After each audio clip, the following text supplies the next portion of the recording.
Hello guys, आज हम शुरू करने वाले हैं एक वीडियो जिसमें हम देखेंगे कि एक्सेल 6 में कौन से वेरिएंट्स आते हैं और हर एक वेरिएंट में क्या-क्या डिफरेंसेस मिलते हैं। तो आज इस वीडियो में हम ओरिजिनल मारुति का ब्रोशर है, उसमें से सारा डेटा लेंगे और आपको बाकी किसी भी वीडियो देखने की ज़रूरत नहीं पड़ेगी। सारा कवर कर लेंगे इस वीडियो में और सारा डेटा एकदम ओरिजिनल वेबसाइट से लिया हुआ है। तो बैठिए और चलिए शुरू करते हैं। तो चलिए मैं आपको अपनी स्क्रीन पे लेके आता हूँ। मारुति की जो एक्सेल 6 है ये नेक्सा शोरूम में बिकती है। तो आपको पता होगा कि मारुति की नेक्सा शोरूम से जो भी गाड़ियाँ नेक्सा शोरूम में आती है वो थोड़े प्रीमियम कैटेगरी की गाड़ियों में उसको माना जाता है। तो जो इसके वेरिएंट्स भी है ये थोड़े अरीना के वेरिएंट्स में थोड़े थोड़े से अलग है। इसके नेमिंग भी अलग है, ज़ीटा, अल्फा और अल्फा प्लस ऐसे नेमिंग है इसके। तो आप देख सकते हैं कि मारुति की एक्सेल 6 टोटल 3 वेरिएंट्स में आती है, ज़ीटा, अल्फा और अल्फा प्लस। तो जो अल्फा और ज़ीटा है ये लो एंड वेरिएंट्स है और जो अल्फा प्लस है ये टॉप मॉडल है। अगर आप सीएनजी की बात करें तो सीएनजी प्लस ज़ीटा वेरिएंट में आता है, एक ही वेरिएंट में सीएनजी आता है, बाकी टॉप 2 मॉडल्स में सीएनजी वेरिएंट आपको नहीं मिलेगा। तो अगर हम देखेंगे तो नॉर्मली सारे वेरिएंट्स में ऑलमोस्ट सारे फीचर मिलेंगे आपको एक्सेल 6 में, बस थोड़ा-सा इधर-उधर चेंज होगा। आपको ये थोड़ा-सा चेंजेस आपको कहीं पे भी नहीं मिलेगा। नॉर्मली उनके ओरिजिनल ब्रोशर जो होता है मारुति का उसमें दिखेंगे या उनके वेबसाइट पे मिल जाएँगे ये चेंजेस। तो आपको ये वीडियो बहुत हेल्पफुल रहेगी कि कौन से वेरिएंट्स में कौन से चेंजेस आपको मिलेंगे और कौन से नहीं मिलेंगे। तो आप ज़रूर देखिए ये वीडियो। चलो स्टार्ट करते हैं। तो पहले देखेंगे तो जो ज़ीटा, अल्फा और अल्फा प्लस है, ये तीनों वेरिएंट में आपको manual transmission and automatic transmission के ऑप्शंस मिल जाते हैं। बस सीएनजी है, ये बस आपको लो एंड मॉडल में यानी ज़ीटा वेरिएंट में मिल जाता है। तो अगर नेक्स्ट देखेंगे तो जो dual tone machine alloy wheels है, ये भी सारे मॉडल्स में मिलता है। नॉर्मली अलॉय व्हील्स बस टॉप मॉडल्स में मिलते हैं, बट ये एक्सेल 6 में सारे मॉडल्स में ही आपको अलॉय व्हील्स मिल जाते हैं। तो अगर बस चेंजेस की बात करेंगे तो आप देख सकते हैं बाकी बहुत सी चीज़ें सब में मिल जाती है, बस हम चेंजेस देखेंगे। तो पहला चेंज है कि glossy back outdoor mirrors with indicated turn signal lamp. तो नॉर्मली ये जो ब्लैक कलर के आउटर मिरर्स हैं, ये बस टॉप मॉडल में मिल जाते हैं आपको, क्योंकि टॉप मॉडल में ही आपको डुअल टोन कलर का ऑप्शन आता है। तो डुअल टोन कलर में क्या होता है, ऊपर का सरफेस थोड़ा-सा ब्लैक टोन में कलर किया जाता है, बाकी बाकी बॉडी एक ही कलर में पेंट की जाती है। तो इस डुअल टोन फिनिश में ही आपको ये जो फीचर है मिलेगा, इसलिए इन्होंने ऐसा बताया। अगर नेक्स्ट बात करेंगे तो बैकडोर स्पॉइलर, ये भी बस टॉप मॉडल्स में मिलता है। ये क्या है ना, ये बहुत हेल्प करता है आपको जब गाड़ी हाईवे पे चल रही होती है ना, तो एरोडायनामिक्स में बहुत हेल्प करता है बैकडोर स्पॉइलर, जिसमें गाड़ी की हैंडलिंग भी अच्छी रहती है और गाड़ी ग्रिप बना के रखती है हाईवे के सरफेस के साथ। तो अगला देखेंगे तो डुअल टोन बॉडी कलर। तो मैंने आपको पहले ही बताया कि डुअल टोन फिनिश वाले जो कलर्स हैं, ये भी बस टॉप मॉडल में मिलते हैं। डुअल टोन फिनिश यानी वही है कि ऊपर का सरफेस थोड़ा अलग कलर का होगा, नीचे का सरफेस थोड़ा अलग कलर का रहेगा। ये 2-2 कलर की गाड़ी आपको मिल जाएगी। नॉर्मली ब्लैक और रेड, ब्लैक और बाकी भी कलर्स जो है ना वो ब्लैक कलर के साथ ही इंटीग्रेट करके आपको दिया जाता है। तो अगला देखेंगे तो अगला है कि Chrome element on feathered side garnish. ये भी बस टॉप मॉडल में मिलता है। बाकी लो एंड मॉडल में वो प्लास्टिक का एक प्लास्टिक का सरफेस लगा के रखते हैं। तो अगला देखते हैं, अगला है B and C pillar gloss black finish. जो बी एंड सी पिलर्स है ये ग्लॉस ब्लैक फिनिश में आपको बस टॉप 2 मॉडल्स में मिलता है, अल्फा एंड अल्फा प्लस। जो बेस मॉडल है ज़ीटा, उसमें आपको मैट फिनिश वाले बी एंड सी पिलर्स मिलते हैं पेंटेड। तो एक्सटीरियर हमने कंप्लीट कर दिया है। पहले हमने एक्सटीरियर का सब देख लिया है। अब हम देखते हैं इंटीरियर। इंटीरियर में क्या-क्या चेंजेस मिलते हैं आपको, ये हम देखेंगे। तो पहला इंटीरियर में देखते हैं हम कि leather wrapped flat bottom steering wheel. जो स्टीयरिंग व्हील है वो लेदर रैप्ड आपको बस टॉप 2 मॉडल्स में मिलेगी, alpha and alpha plus. Bottom model में आपको नॉर्मल स्टीयरिंग व्हील मिलेगी, लेदर रैप नहीं मिलेगी। ठीक है, ये बेसिक फीचर है। ये मतलब ऐसे आप बाद में भी आपको स्टीयरिंग व्हील में लेदर फिनिश लगवानी होगी तो आप लगवा सकते हैं, इतना महंगा नहीं आता। उसके आगे हम देखेंगे प्रीमियम लेदरेटेड सीट्स। हाँ, सीट्स जो है ये भी प्रीमियम लेदरेटेड सीट्स, जो लेदर के सीट्स हैं वो भी बस टॉप 2 मॉडल्स में मिलेंगे, alpha and alpha plus. Bottom model में आपको ये नहीं मिलेगी। उसके आगे अगर देखेंगे तो सन वाइजर वैनिटी मिरर इल्यूमिनेशन, ये जो आपको स्क्रीन पे देख सकते हैं, ये भी बस टॉप 2 मॉडल्स में मिलता है आपको, alpha and alpha plus. Bottom model में आपको ये बल्ब वाला जो इल्यूमिनेशन है ये नहीं मिलेगा। बाकी मिरर तो रहेगा ही, बस बल्ब नहीं रहेगा। उसके आगे हम देखेंगे बाकी सारे फीचर्स आपको सब में मिल जाते हैं।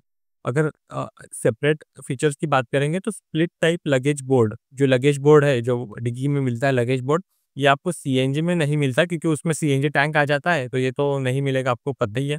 बाकी बट सारे फीचर्स सब में मिल जाते हैं। तो इंटीरियर में बस 3 ही डिफरेंसेस आपको मिलते हैं। एक तो है लेदरेटेड स्टीयरिंग व्हील, लेदरेटेड सीट्स और बस वो वैनिटी मिरर वाला लैम्प। ये 3 ही डिफरेंसेस आपको मिलेंगे। उसके आगे हम देखें कंफर्ट एंड कन्वीनियंस, ये सेक्शन में अगर आते हैं तो इसमें अगर देखेंगे पहला चेंज जो अलग है वो है फ्यूल चेंज और switch with illumination. CNG variant में ही आता है क्योंकि सीएनजी में ही फ्यूल स्विचिंग का ऑप्शन आपको मिलता है, इसलिए सीएनजी में यह मिलता है। उसकी वजह से पेट्रोल वेरिएंट में इसकी जरूरत। हाँ, ये अगला फीचर बहुत इंपॉर्टेंट है, वेंटिलेटेड सीट्स ड्राइवर एंड को ड्राइवर। तो वेंटिलेटेड सीट भी बस आपको टॉप मॉडल में मिलता है। ये बहुत अलग, ये यही एक फीचर जो बोल सकते हैं कि टॉप मॉडल में एक अलग मिलता है और बहुत यूजफुल रहता है। गर्मियों के सीजन में अगर वेंटिलेटेड सीट्स हो तो बहुत अच्छा रहता है, गर्मी नहीं लगती आपको। अगर उसके आगे हम देखेंगे कुछ चेंज, तो auto headlamp with follow me home and lead me to vehicle. तो ये भी फीचर बस आपको टॉप 2 मॉडल्स में मिलता है, ज़ीटा में आपको नहीं मिलता ये फीचर। अल्फा और अल्फा प्लस में ही आपको ये फीचर मिलता है। ये फीचर ऐसे काम करता है, जब हम गाड़ी को लॉक करके चले जाते हैं तो थोड़े टाइम के लिए गाड़ी अपने हेडलैम्प्स को ऑन रखती है सो दैट हमें रास्ता दिख सके। और जब हम गाड़ी को अनलॉक करते हैं, जब हम गाड़ी के पास आते हैं, अनलॉक कर दे गाड़ी को, तो गाड़ी अपने आप हेडलैम्प्स ऑन रखती है सो दैट हमें गाड़ी कहाँ पर है और कैसे जाना है वहाँ पे वो थोड़ा-सा दिख सके। जब हम रात के समय में ये बहुत हेल्पफुल रहता है, गाड़ी अगर हेडलैम्प ऑन कर देती है और बहुत बड़ी पार्किंग एरिया है तो उसमें हमें पता चलता है कि हमारी गाड़ी कहाँ पे पार्क की है हमने। ठीक है? तो अगर उसके आगे देखेंगे तो उसके आगे सारे फीचर्स सेम ही हैं। अगर डिफरेंसेस की बात करें तो इलेक्ट्रिकली फोल्डेबल ओआरवीएम्स, तो ये जो भी आउटर मिरर है उसके वो इलेक्ट्रिकली फोल्ड तो अपने आप हो ही जाएंगे गाड़ी के अंदर के बटन से, बट की से भी होने के लिए ये जो ऑप्शन है ये बस टॉप 2 मॉडल्स में मिलता है की सिंक। तो की से भी आप उसको मिरर को बंद या चालू कर सकते हैं। ठीक है? अगर उसके आगे डिफरेंसेस की बात करेंगे तो इंफ्रारेड कट फ्रंट विंडशील्ड, जो आईआर रेडिएशंस है वो फ्रंट विंडशील्ड से नहीं आते। ये भी फीचर बस आपको टॉप 2 मॉडल्स में मिलते हैं, बॉटम मॉडल्स में नहीं मिलते। ये फीचर क्या यूज़ वैसे क्या है ना कि जब इंफ्रारेड रेडिएशन डायरेक्टली आते हैं गाड़ी के अंदर तो गाड़ी बहुत हीट अप रहती है। तो इस एसी को बहुत मेहनत करनी पड़ती है गाड़ी को ठंडा करने के लिए, तो फ्यूल भी ज़्यादा बर्न होता है। तो ये बहुत अच्छा फीचर है, काम का फीचर है। सेम उसी प्रकार से UV cut glasses and quarter glasses, तो ये भी बस टॉप 2 मॉडल्स में मिलता है। ये भी वही है जो पीछे वाले ग्लासेस है, जो भी यूवी कट आते हैं तो ज़्यादा धूप अंदर नहीं आती, तो गाड़ी ठंडी रहती है और एसी को ज़्यादा काम नहीं करना पड़ता। तो ये बढ़िया फीचर है। तो अगला हम देखेंगे, अगला है ऑडियो एंड इंफोटेनमेंट सिस्टम। तो हम अब देखेंगे कि ऑडियो एंड इंफोटेनमेंट सिस्टम में क्या-क्या डिफरेंसेस मिलते हैं। तो ऑलमोस्ट सब कुछ सेम ही है, बस थोड़ा-सा इधर-उधर डिफरेंस है। ये हम देख लेते हैं क्या-क्या डिफरेंसेस आता है। अगर स्क्रीन की बात करें तो 17.78 सेंटीमीटर की स्क्रीन तीनों वेरिएंट में आती है। तो स्क्रीन साइज़ का तो डिफरेंस नहीं है, तीनों में टच स्क्रीन डिस्प्ले आती है। बस डिफरेंस इतना है कि जो टॉप 2 मॉडल्स है उसमें प्रो स्मार्ट प्ले प्रो आता है और जो बेस मॉडल है ज़ीटा उसमें स्मार्ट प्ले स्टूडियो वर्ज़न आता है। अब इन दोनों में क्या डिफ़रेंस है हम आगे देखेंगे कि क्या-क्या डिफ़रेंस है। तो वैसे कि बेसिक छोटा-मोटा डिफ़रेंस है। तो अगर पहला देखेंगे तो onboard voice assistant wake up through hi फिज़िकी विथ बार्ज इन फीचर। तो ये क्या है ना कि नॉर्मल जैसे हमारे वॉइस असिस्टेंट होते हैं ना गूगल और ये जो अलेक्सा या फिर सिरी जो होता है एप्पल का, वैसा एक वॉइस असिस्टेंट कार में भी है हाई सुजुकी नाम से। तो हम आप अगर आपको कुछ भी बेसिक काम करना है जैसे कि वॉल्यूम बढ़ाना है या फिर प्ले पॉज़ करना है या हाई सुजुकी ऐप से भी हाई सुजुकी के बोलने से भी वो कर देता है। तो एक बेसिक वॉइस असिस्टेंट फीचर है, ये बस टॉप 2 मॉडल्स में आता है। बेसिक जो बॉटम मॉडल है ज़ीटा उसमें आपको नहीं मिलता है। ठीक है? उसके आगे अगर देखेंगे तो एंड्रॉयड ऑटो, एप्पल कारप्ले, ये तीनों में आता है। बस डिफरेंस ये है कि जो टॉप मॉडल्स है उसमें वायरलेस फीचर मिलता है, जो वायरलेस कनेक्टिविटी आपको मिल जाती है और जो बेस मॉडल है यानी ज़ीटा मॉडल उसमें आपको वायर्ड कनेक्शन मिल जाता है, वायरलेस कनेक्टिविटी आपको नहीं मिलती है। बाकी अगर बात बात करेंगे तो ब्लूटूथ कनेक्टिविटी तीनों में मिल जाती है, स्पीकर्स सब में है, ट्विकर्स सब में है, यूएसबी सब में है। तो और जो प्रीमियम साउंड सिस्टम है, ये अरकामियास की साउंड सिस्टम जो प्रीमियम साउंड सिस्टम है, जो सराउंड सेंस सब चारों डायरेक्शन से आपको एक थिएटर जैसी फील आती है, ये बस आपको टॉप 2 मॉडल्स में मिलता है, बेस मॉडल में आपको ये नहीं मिलेगा। ये आपको बेसिक साउंड सिस्टम मिलेगी बेस मॉडल में, जो कि नॉर्मल सारे कार्स में आती है, बेस मॉडल में आती है, ये वाली साउंड सिस्टम। ठीक है? अगर उसके आगे अगर देखेंगे सेफ्टी की साइड से, तो सेफ्टी में थोड़े बहुत डिफरेंसेस आ जाते हैं। बेसिक एयरबैग्स वगैरह का डिफरेंस नहीं है, बस जो कैमरा वगैरह है, ये डिफरेंसेस आ जाते हैं। तो पहला अगर देखेंगे तो 360 डिग्री कैमरा व्यू, ये बस टॉप 2 मॉडल्स में आता है, alpha and alpha plus. Zeta में आपको 360 कैमरा नहीं मिलता। इसका ये मतलब है कि सीएनजी के कोई भी गाड़ी में आपको 360 डिग्री कैमरा नहीं मिलेगा एक्सेल 6 में। उसके आगे अगर देखेंगे तो टायर प्रेशर मॉनिटरिंग सिस्टम, ये टीपीएम है जो टायर प्रेशर मॉनिटरिंग सिस्टम है, ये बहुत हेल्पफुल हो जाती है क्योंकि इस सब में आप ट्यूबलेस टायर्स आने लगे हैं। तो ट्यूबलेस टायर्स में ना हमें पहले ही पता चल जाता है कि अगर प्रेशर कम हो रहा है तो ये टायर पंक्चर होने वाला है। तो अगर ये फीचर गाड़ी में है तो बहुत हेल्पफुल होता है, बट ये भी फीचर बस आपको टॉप मॉडल में आता है, जो बॉटम के 2 मॉडल्स में है, अल्फा और ज़ीटा, जिसमें आपको टायर प्रेशर मॉनिटरिंग सिस्टम नहीं मिलती है। तो अगर हम पहले की बात करें, तो जो मुझे अच्छा सब पे फीचर लगा था, ये था कि वेंटिलेटेड सीट्स और अब ये टायर प्रेशर मॉनिटरिंग सिस्टम। ये 2 ही फीचर है जो ज़ीटा जो अल्फा प्लस मॉडल है, इसमें आपको एक एक वैल्यू फॉर मनी फीचर लगते हैं मुझे। बाकी फीचर तो बस टाइम पास फीचर है।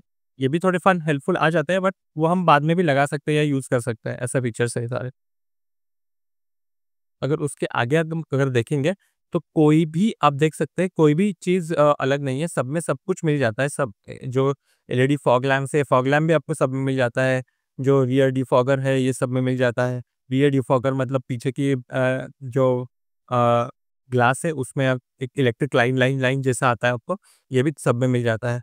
तो उसके अगर डिफरेंसेस की बात करें तो उसके आगे चलते हैं हम।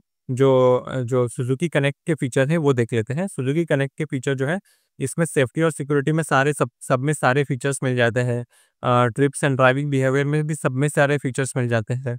अगर चेंजेस की बात करेंगे तो बस हेडलैम्प ऑफ, हेडलाइट ऑफ, जो हेडलाइट हम रिमोट से या फिर ऐप से ही ऑफ या ऑन कर सकते हैं, ये फीचर भी आपको बस टॉप 2 मॉडल्स में मिलता है।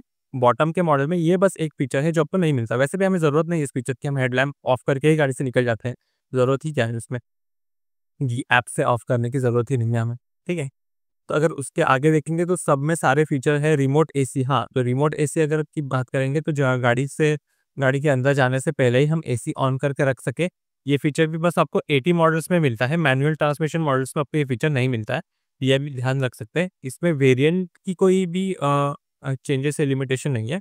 वेरिएंट तो तीनों में मिल जाता है आपको बस, बट जो ऑटोमेटिक ट्रांसमिशन मॉडल है एक्सेल 6 का, उसमें ही ये ऑटोमेटिक एसी ऑन का फीचर मिल जाता है।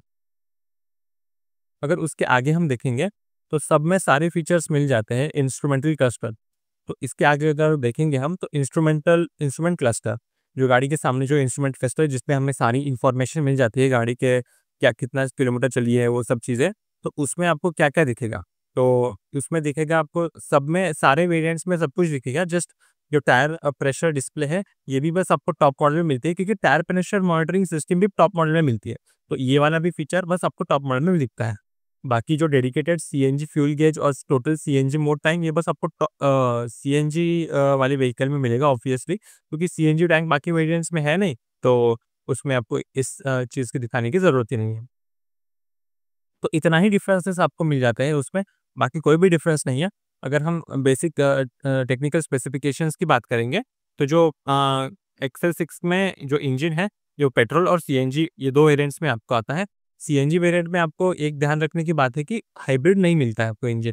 तो जो हाइब्रिड इंजन है, स्मार्ट हाइब्रिड इंजन, ये आपको बस पेट्रोल वेरिएंट में मिलता है। हाइब्रिड इंजन थोड़ा फ्यूल एफिशिएंट होता है, जो कि सिग्नल के टाइम पे जब गाड़ी रुकती है, तो अपने आप गाड़ी का इंजन बंद कर देती है, और जब हम क्रैंक करते हैं या फिर एक्सेलरेट करते हैं, तो थोड़ा मोटर भी थोड़ा घुमाने का ट्राई करती है, तो थोड़ा फ्यूल एफिशिएंट वे में गाड़ी भगती है। तो ये एक फीचर है, स्मार्ट हाइब्रिड में ही आपको मिलता है। तो ये फीचर सीएनजी वेरिएंट में आपको नहीं मिलेगा। तो ये भी ध्यान रखने की बात है। तो आपको अगर सीएनजी वेरिएंट लेना है, तो आप पहले ही बात चेक कर लीजिए, क्योंकि आपको हाइब्रिड के कोई भी फीचर आपको नहीं मिलेगा सीएनजी में। बाकी पावर और टॉर्क तो ऑब्वियसली सीएनजी मोड में कम ही मिलती है। पेट्रोल वेरिएंट में थोड़ा अच्छा पावर और अच्छा टॉर्क मिलता है, इंजन भी थोड़ा पावरफुल लगता है। और बाकी ये है कि सीएनजी थोड़ा-सा पैसे बचाता है, क्योंकि सीएनजी थोड़ा सस्ता होता है। बाकी तो सब कुछ सेम है। सीएनजी वैसे थोड़ा-सा महँगा आता है सीएनजी वेरिएंट, क्योंकि उसमें extra tank, extra fuel injectors, ये सब पूरा सीएनजी का लाइन पूरी ऐड करनी पड़ती है, तो व्हीकल भी थोड़ी महँगी आती है। तो आप देख लीजिए, आपको सी अगर बहुत ज़्यादा रनिंग नहीं है, तो पेट्रोल वेरिएंट बहुत आपको फ्यूल एफिशिएंट और सस्ता पड़ेगा। बट सीएनजी आपको बहुत, अगर व्हीकल चलानी है या फिर टैक्सी के लिए यूज़ करना है आपको व्हीकल, तो सीएनजी बहुत अच्छा ऑप्शन हो जाता है उस केस में। तो आज के वीडियो में बस इतना ही। अगर आपको कोई भी डाउट हो और कोई भी चीज़ आपको समझ नहीं आई, तो आप कमेंट करके बता दीजिए, मैं आपको रिप्लाई कर दूँगा। तो आज के लिए इतना ही, धन्यवाद।